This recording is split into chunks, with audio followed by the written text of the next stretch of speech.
Hi guys, welcome back to the another episode of MP. It's a cutie story but big value, part 21.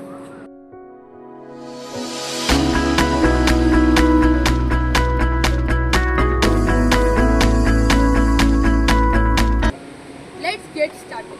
Okay, ரெண்டு நண்பர்கள் காட்டுக்கு போறாங்க, trekking மாதிரி போறாங்க. போகும்போது பார்த்தா இதே மாதிரி ஒரு மரத்தில் ஒரு தேன் அப்போ அந்த நேரம் போன ரெண்டு பேர் வந்து தேன் எடுக்கலாம், தேன் எடுக்கிறாங்க. இதை பார்த்தோன்னே இந்த நண்பருக்கு ஒரு யோசனை, தேனிகள் எவ்வளவோ கஷ்டப்பட்டு கொஞ்சம் கொஞ்சமாக தேன் எடுத்து ஒரு தேன் கூட்டை கட்டியிருக்கு. ஆனால் மனுஷங்க நாம ஒரே செகண்டில் எல்லாத்தையும் எடுத்து அதோட வாழ்க்கையே இல்லாமல் ஆகும். அப்போ அது எவ்வளோ கஷ்டப்படும் அந்த தேனிகள் அப்படி கேட்கு. டக்குனு என்ன ஒரு நண்பர் அதுக்கு பதில் சொல்கிறான், அது கஷ்டமே படாது. மனுஷங்க வேணால் அது தேனை வேணால் எடுக்கலாம், அது சேகரிச்சு தேனை.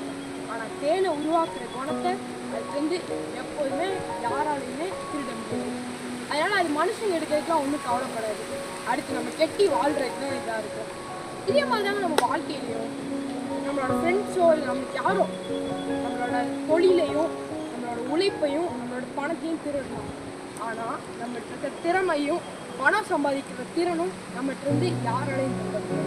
அதுக்கு இன்னொன்றுங்க, இப்போ டக்குன்னு பணம் போயிருந்தோன்னா இப்போ தேனி ஒன்றும் டக்குன்னு அதோட கூட்டை எடுத்தோன்னா அவ்வளோதான், நம்மளோட வாழ்க்கை முடியும்னு நினைக்காது. மறுபடியும் இன்னொரு கூட்டை கெட்டி வாழும்.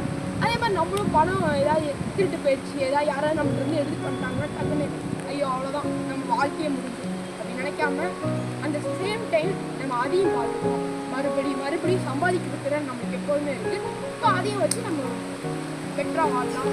ஓகே, இந்த வீடியோ பிடிச்சிருந்தா லைக் பண்ணுங்கள், ஷேர் பண்ணுங்கள், கமெண்ட் பண்ணுங்கள்.